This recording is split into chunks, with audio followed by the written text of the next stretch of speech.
নাহিদ সাহেবকে সতর্ক করি, আর কোন শিক্ষাঙ্গনে তোফাজ্জলদের মতো আর কোন মানুষকে যেন এভাবে বিচার বহির্ভূত হত্যাকাণ্ডের শিকার হতে না হয়। আমার এই বক্তব্যের 24 ঘন্টার মধ্যে যদি আপনারা কোনো ব্যবস্থা গ্রহণ না করেন, আমরা আপনাদের বিরুদ্ধে ব্যবস্থা গ্রহণ করতে বাধ্য হব। ওনাকে জিজ্ঞাসা করি তাহলে কি একটা মানুষকে মেরে ফেলবে?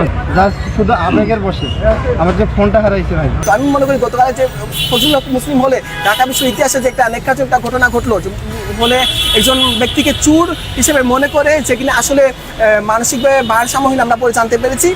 তাকে যেভাবে হত্যা করা হলো, 3-4 ঘন্টা নির্যাতন, সে কিন্তু এক্সট্রিমলি মারা যায়। 3-4 ঘন্টা তাকে নির্যাতন করা হচ্ছে, মাঝখানে তাকে খাবার খেতে দেওয়া হচ্ছে এবং তারপরে তার মৃত্যু নিশ্চিত করা হয়েছে। যে এখন যা চলছে তা দীর্ঘ 16 বছর ক্ষতিগ্রস্ত মানুষের পুনর্বাসন, নাকি শেখ হাসিনার রেজিমকে কন্টিনিউ করার জন্য একটা কার্যক্রম চলছে?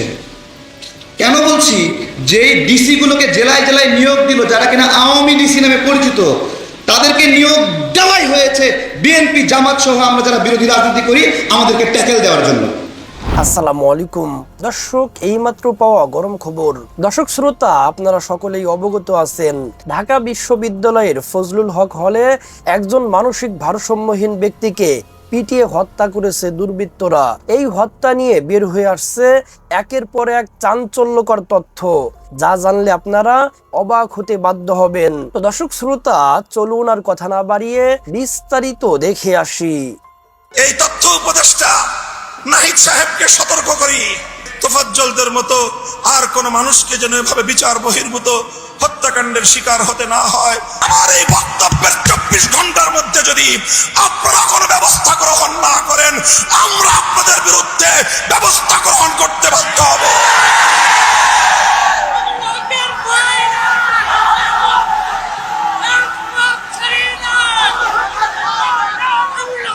সংগ্রামী সাথী ও বন্ধুগণ, আমরা পরিষ্কার ভাষায় বলি, আন্দোলনে ছিলাম আমরা, সংগ্রামে ছিলাম আমরা, রক্ত দিয়েছি আমরা, কারারুদ্ধ হয়েছি আমরা, অন্যায় অপমানের শিকার হয়েছি আমরা, ষড়যন্ত্রের শিকার হয়েছি আমরা, যুদ্ধ করে বিজয়ের রণাঙ্গনেও ছিলাম আমরা।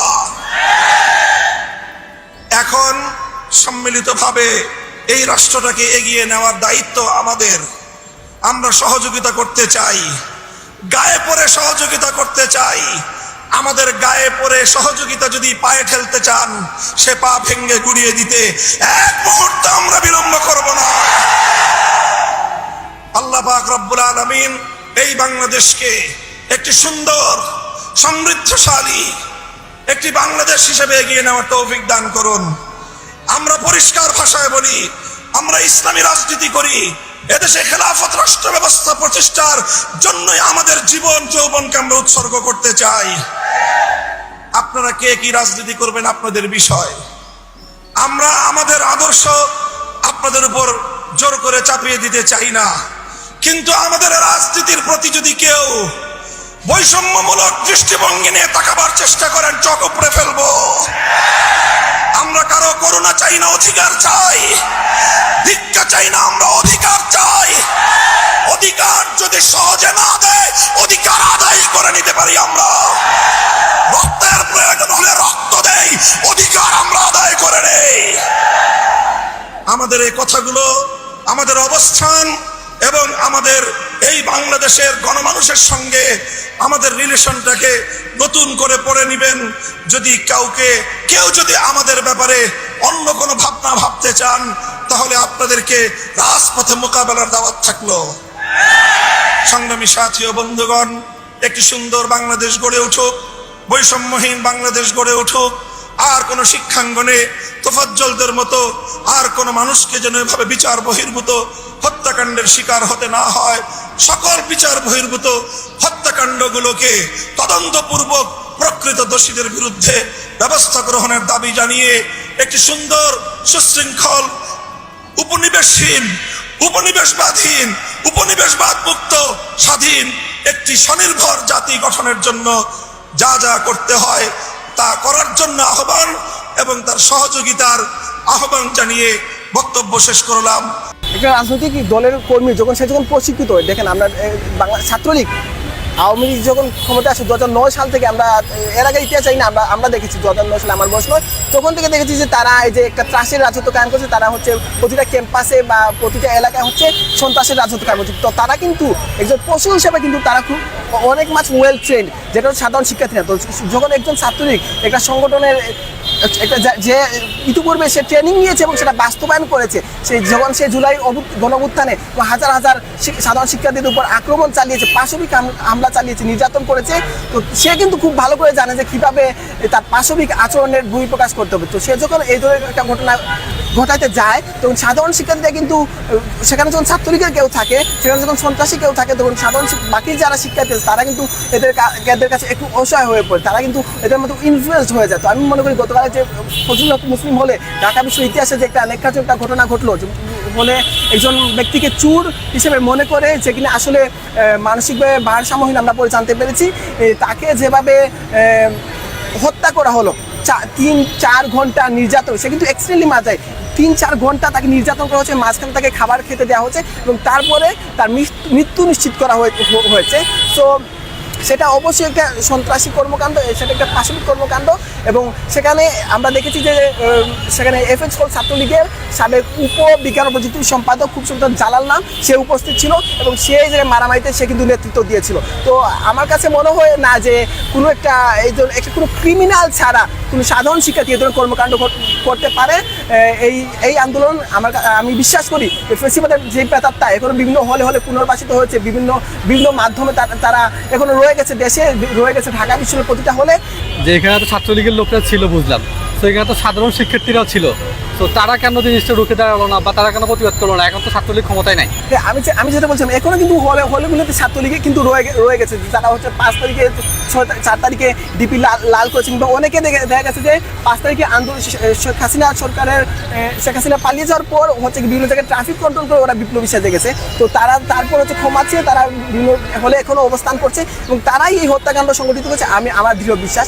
আপনি যে প্রশ্নটা করছে হচ্ছে এই যে ঢাকা বিশ্ববিদ্যালয়ের প্রশাসন কী করছে, এটা আসলে অত্যন্ত দুঃখজনক যে ঢাকা বিশ্ববিদ্যালয়টা হলে বিভিন্ন ধরনের প্রশাসনের বিভিন্ন স্তরের লোকজন আছে, যেমন ঢাকা বিশ্ববিদ্যালয়ের কেন্দ্রীয় ভাইস চ্যান্সেলর, প্রক্টর, হলে assistant proctor, provost, house tutor অনেকে থাকে, তাদেরকেও তাকে টানা 3-4 ঘন্টা নির্যাতন করা হচ্ছিল, কেউ এগিয়ে গেলেন না, কেউ তাকে বাঁচালেন না এবং ঢাকা বিশ্ববিদ্যালয়ের ইতিহাসে অত্যন্ত নেককারজনক একটা ঘটনা ঘটে গেল। এবং আমি মনে করি যে এটা এই যে 24-এর যে বিপ্লবের স্পিডের প্রথম ধাক্কা হিসাবে এটা রয়ে গেল, সেটা অত্যন্ত দুঃখজনক। সেই দায় ঢাকা বিশ্ববিদ্যালয় প্রশাসন আসলে এড়াতে পারে না কখনোভাবে।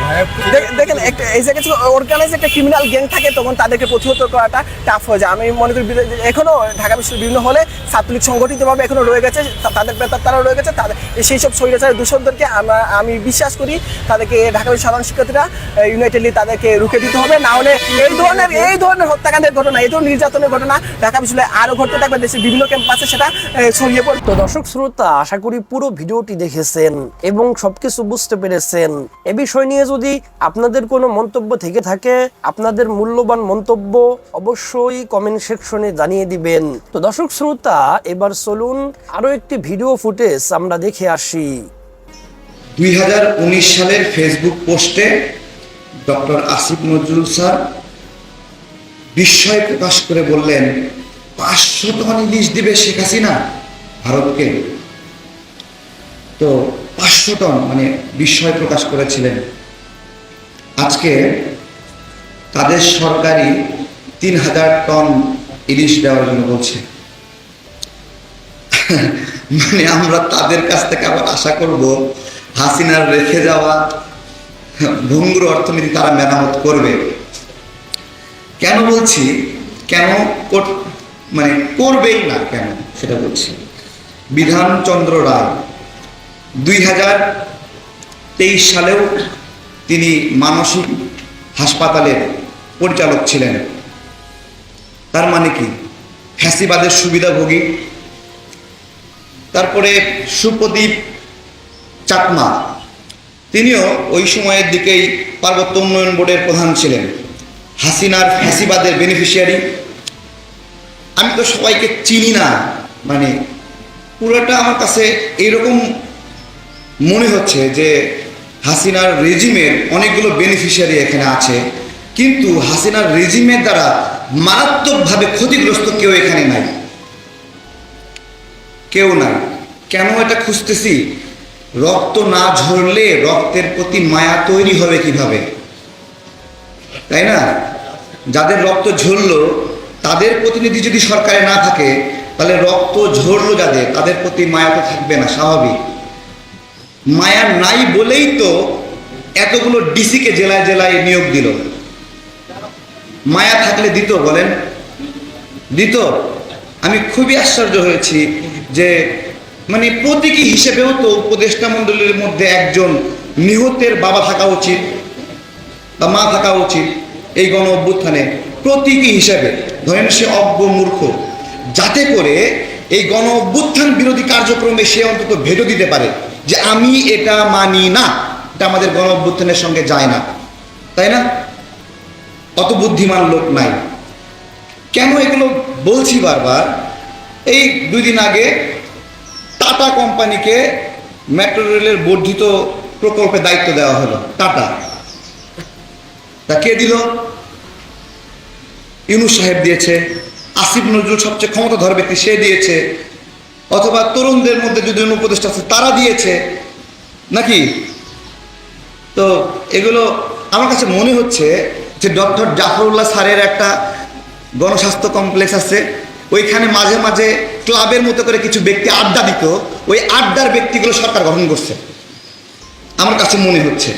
জাস্ট সিম্পলি আপনি দেখেন, অর্থনীতিকে যদি ঠিক করতে চান, প্রথম যে কজগুলো ছিল অর্থনীতি ভাঙার, সেগুলো খুঁজে বের করতে হবে, তাই না? কজগুলো কি ছিল? যে আমাদের অর্থনীতি, দেখেন ব্যাংকের সফটওয়্যার নিয়ন্ত্রণ করবে কে? Indian agency, Indian company. তাহলে ওরা আমাদের ভালো চাইবে না খারাপ চাইবে? এখন জিজ্ঞাসা করছি, ওদেরকে সরায় দেওয়া হয়েছে না রাখা হয়েছে এখনো? বলেন। গেল। তারপরে অর্থনীতির ভাঙার আরেকটা কারণ ছিল ভারতীয় কিছু প্রকল্প। এইগুলোকে, এই ভারতীয় প্রকল্পগুলোর বিষয়ে কি ব্যাখ্যা দেওয়া হয়েছে? যে এইগুলো চলতেই থাকবে। তাহলে এইগুলো চলতেই থাকবে। হাসিনা তো ডিজাইন করে রেখে গেছিল আখাউড়ার যে সড়ক 4 লেনের, এইটা ইন্ডিয়ার লোকেরা এসে করে দিয়ে যাবে। প্রত্যেকটা লেবার, প্রত্যেকটা টুলস, বালি, পিস সব কিছু ইন্ডিয়া থেকে আসবে। এখন আপনি যে বললেন এসব প্রকল্প চলতেই থাকবে, এগুলো কি হাসিনার মডেলে চলতেই থাকবে? মানে এগুলো আমাদের প্রচুর পরিমাণে আতঙ্কিত হচ্ছে। আসলে জনগণের নির্বাচিত প্রতিনিধি না হলে এইখানেই সমস্যা। জনগণকে এরা কখনো ওন করে না, ফিল করে না। মানে ভোটের যে একটা কি মূল্য, এখন অনেকে মানে ঝোঁকের মাথায় বলতেছে আজীবন থাকুক, যতদিন ভালো লাগে থাকুক। আরে থাকুক না, আরে 15 বছর তোরা কি শীর্ষস? মানে এইভাবে অসম্মান করা হয়। আমি তো কয়েকটা এক্সাম্পল দেখালাম যে কিভাবে কি হবে। তো এখানে প্রিয় ভাইয়েরা, আমি আজকে কেন বললাম, এই যে গত 15 বছর ধরে আপনার হলো বঞ্চিত হওয়া একটা মানুষ মানসিক হাসপাতালে দায়িত্ব পেয়েছে। ভালো করে শোনেন। এবং দায়িত্ব পাওয়ার পরে ওই যে বিধানরঞ্জন রায়ের নাম বললাম না, হ্যাঁ, সে এই 2 না 3 সেপ্টেম্বর তাকে এই দপ্তরে না থাকে, ওই যে আগের সে ছিল চেয়ার পরিচালক ছিল, সে বর্তমান স্বাস্থ্য উপদেষ্টাকে দিয়ে তাকে ওএসডি পাঠাইছে। এই সময়েও এগুলো সম্ভব হচ্ছে। যাই মানে সচিব আমলা পদ কেনা বেচার বাজার বসছে ডাকসুতে। সচিব আমলা এখানে কেনা বেচা হয়।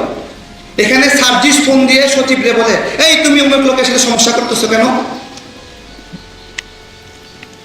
চলছে। এই নির্বাচন কমিটির একজন সমন্বয়ক ছিল, একটা ছাত্রলীগের নেত্রী। সে সমন্বয়ক হয়ে জেলায় জেলায় সমাবেশ করছে। তো আমি যেটা বলছি যে এখন যা চলছে তা দীর্ঘ 16 বছর ক্ষতিগ্রস্ত মানুষের পুনর্বাসন, নাকি শেখ হাসিনার রেজিমকে কন্টিনিউ করার জন্য একটা কার্যক্রম চলছে। কেন বলছি? যে ডিসিগুলোকে জেলায় জেলায় নিয়োগ দিল, যারা কিনা আওয়ামী ডিসি নামে পরিচিত, তাদেরকে নিয়োগ দেওয়াই হয়েছে বিএনপি জামাত সহ আমরা যারা বিরোধী রাজনীতি করি আমাদেরকে ট্যাকেল দেওয়ার জন্য, আমাদেরকে নিয়ন্ত্রণ করার জন্য। এবং তারা নতুন এমন কিছু ষড়যন্ত্র করছে যেই ষড়যন্ত্রতে বিরাজনীতিকরণের রয়েছে। তো হাসিনা যদি অবৈধভাবে নির্বাচন করে ক্ষমতায় থাকে, সেটা যদি অবৈধ হয়, আপনি যদি প্ল্যান করেন আপনি দীর্ঘদিন কোনো অঘোষিতভাবে চলতে থাকবেন, এটা কি অবৈধ না? আমরা যদি সত্যিকার পরিবর্তন যদি বলি, চ্যালেঞ্জ ও পুনরুদ্ধার, এইটা সচিব আমলা দিয়ে হয় না ভাই। এর জন্য দরকার রাজনৈতিক ব্যাকআপ, যে রাজনৈতিক ব্যাকআপ ঠেইলা ইন্ডিয়ানদেরকে এখান থেকে বের করে দেবে, যে রাজনৈতিক ব্যাকআপ ঠেইলা দুর্নীতিবাজদেরকে বের করে দিতে পারবে, যে রাজনৈতিক ব্যাকআপ তার জনগণকে সাথে করে নিয়ে যে কোনো বহিঃশক্তিকে মোকাবেলা করবে। এই রাজনৈতিক ব্যাকআপ এই উপদেষ্টাদের নাই, এই এনজিও সদস্যদের নাই। তাই তো এরা এক সময় বলছিল 500 টন, আবার এখন দিয়ে দিল 3000 টন। ধন্যবাদ সবাই। দর্শক, আশা করি পুরো ভিডিওটি দেখেছেন এবং সবকিছু বুঝতে পেরেছেন। এ বিষয় নিয়ে যদি আপনাদের কোনো মন্তব্য থেকে থাকে, আপনাদের মূল্যবান মন্তব্য অবশ্যই কমেন্ট সেকশনে জানিয়ে দিবেন। ভিডিওটি এ পর্যন্তই। ভিডিওটি ভালো লাগলে লাইক এবং শেয়ার করে দিন। আর হ্যাঁ, নিত্য নতুন খবর পেতে চ্যানেলটি সাবস্ক্রাইব করতে ভুলবেন না। বেঁচে থাকলে দেখা হবে পরের ভিডিওতে। আল্লাহ হাফেজ।